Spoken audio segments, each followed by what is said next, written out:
Hi, welcome back to Thone's Nibbles, number 70, about John 2, the temple of Jesus' body. Comes from John chapter 2, verses 19 through 22. Jesus answered and said to them, "Destroy this temple, and in 3 days I will raise it up."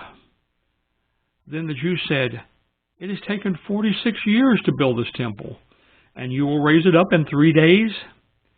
But he was speaking of the temple of his body. Therefore, when he had risen from the dead, his disciples remembered that he had said this to them, and they believed the scripture and the word which Jesus had said. Now, what was all this about? Jesus was asked for a sign.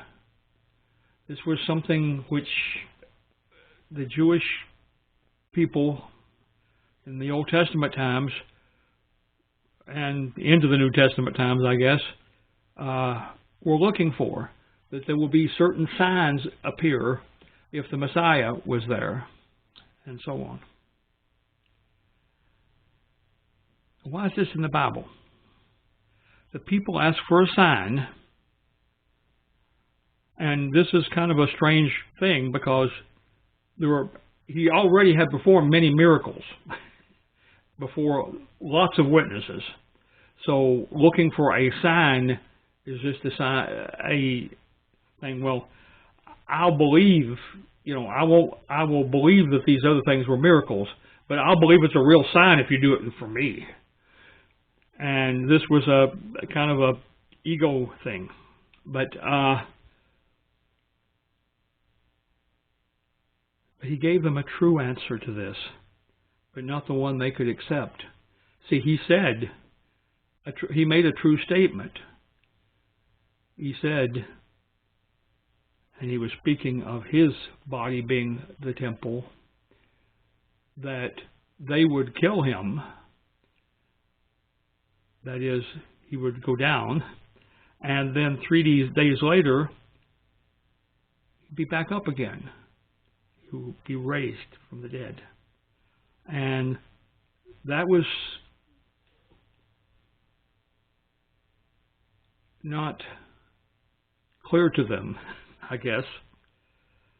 But it really, the fact that they asked for a sign indicated that they would not accept anything he said, I think. So, therefore, he said something that was true and sounded like it would be a sign, but indeed, they didn't understand it. Written to who? The Jews. I mean, this is strictly a question that an Israelite would ask. It isn't a question that a Phoenician would ask, or an Egyptian, or any number of other civilizations at that time. This is a question that the Jewish mentality over the years, in all of their learning and extra learning and rewriting and writing and all those things, put a list of signs that, if this is the true Messiah, these are the tests for the true Messiah, and this sign, this sign, this sign, this sign, So then I have spoken on some of those signs, which were indeed interesting. But, in this case, this was a total question by people who didn't know what they were asking, and Jesus, therefore, was able to sidestep the question because they wouldn't accept any answer anyway.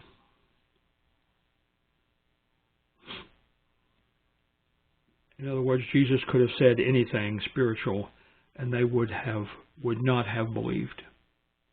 They wanted a physical sign. Application to my life.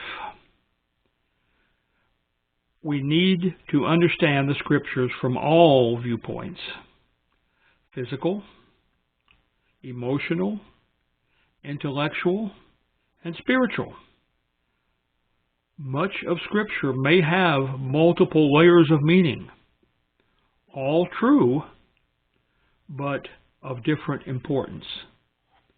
And we could argue, I think that obviously spiritual goes at the top of the list, but depending upon what the Scripture is about, it may be that physical is more important than intellectual, or it may be that intellectual is more important than emotional. That kind of depends on the situation. But the fact is that we have examples in Scripture, both in some of the New Testament teachings of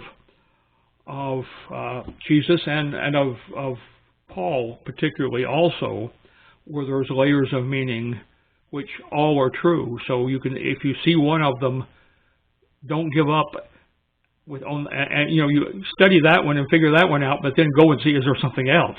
Because there likely is something else. Also, many of the Old Testament prophets had extremely layered prophecies, which applied to the war that was going to happen next week.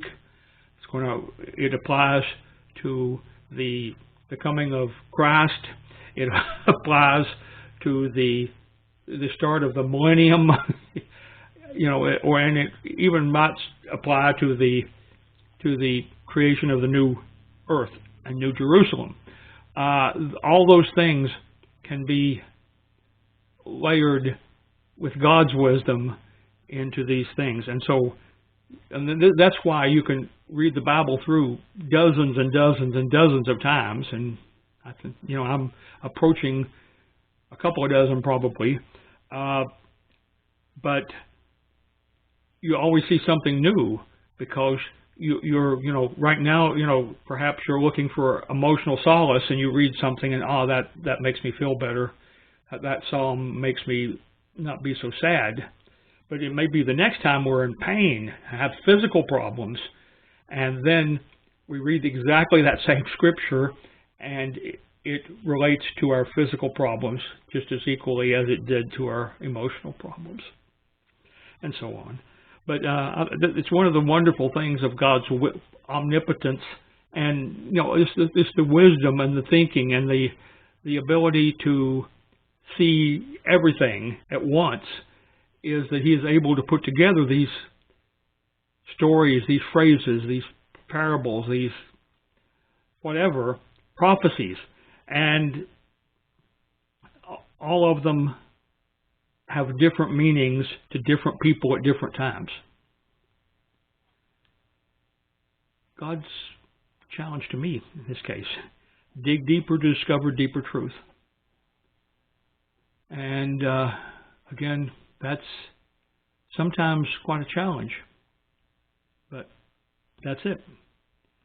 And my personal response to all this: Lord, give me the discernment to understand Scripture from these different aspects and to determine which applies to me today. Because the next time I read that Scripture, it may be applying to me next Thursday. And that's a totally different story.